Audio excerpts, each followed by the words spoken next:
Item ಯಾವುದೇ ಇರಲಿ try ಮಾಡಿ ಆಚಿ ಚಿಕನ್ ಮಸಾಲಾ. ಆಚಿ ಚಿಕನ್ ಮಸಾಲಾ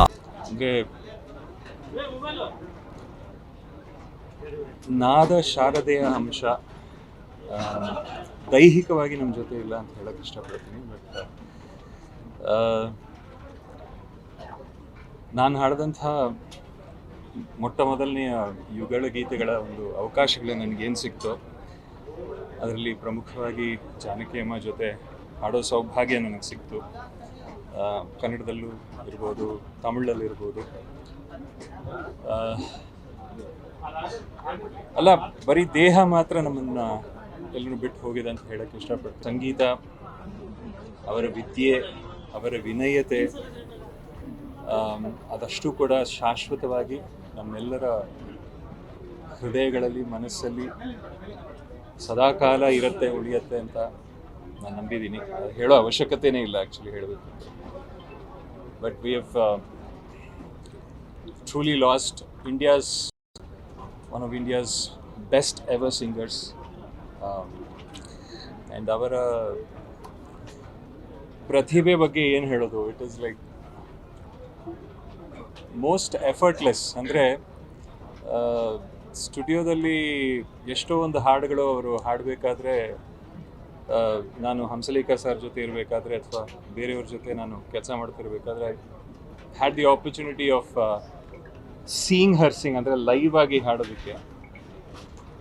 ಅಷ್ಟು ಲೀಲಾಜಾಲವಾಗಿ ಯಾವುದೇ ಹಾಡು ಕೊಟ್ಟರು, ಯಾವುದೇ ಇಮೋಷನ್ ಇರಲಿ, ಯಾವುದೇ ಧಾಟಿಯ ಹಾಡಿರಲಿ, ಶಾಸ್ತ್ರೀಯ ಸಂಗೀತವಾಗಿರಲಿ, ಭಾವಗೀತೆ ಆಗಿರಲಿ, ಭಕ್ತಿಗೀತೆ ಆಗಿರಲಿ, ಅಥವಾ ಒಂದು ರೊಮ್ಯಾಂಟಿಕ್ ಸಾಂಗ್ ಇರಲಿ, ಅಷ್ಟು ಈಸಿಯಾಗಿ ಎಫರ್ಟ್ಲೆಸ್ ಆಗಿ ವಿತ್, ಅಂದರೆ ಶಿ ವಾಸ್, ಒಂದೊಂದು ಹಾಡು ಕೂಡ it was creating a story. ಅಂದರೆ ಹೇಗೆ ನಮ್ಮ ಎಸ್ ಪಿ ಬಾಲಸುಬ್ರಹ್ಮಣ್ಯಂ ಸರ್ ಅವರು ಒಂದು ಹಾಡು ಹಾಡಿದಾಗ ಈ ಪರ್ಟಿಕ್ಯುಲರ್ ಹೀರೋ, ಈ ಪರ್ಟಿಕ್ಯುಲರ್ ಇಮೋಷನ್ ಅಂತ ಫಿಕ್ಸ್ ಆಗ್ತಾ ಇತ್ತು, ಆ ಮಟ್ಟದ ಒಂದು ಪರ್ಫಾರ್ಮೆನ್ಸು, ಆ ಮಟ್ಟದ ಒಂದು ಗಾಯನ ಅವರಲ್ಲಿತ್ತು.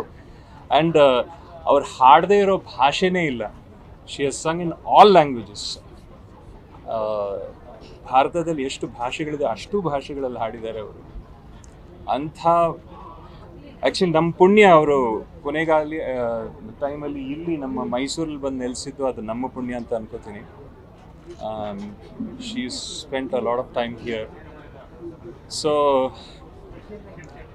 We are very lucky.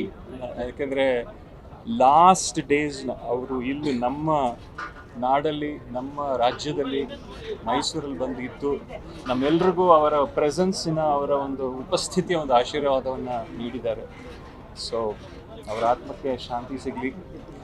And ಅವರಿಂದ ಸ್ಫೂರ್ತಿಗೊಂಡ ಅನೇಕ ಗಾಯಕರಲ್ಲಿ ನಾನು ಕೂಡ ಒಬ್ಬ. So may her soul rest in peace. Thank you so much.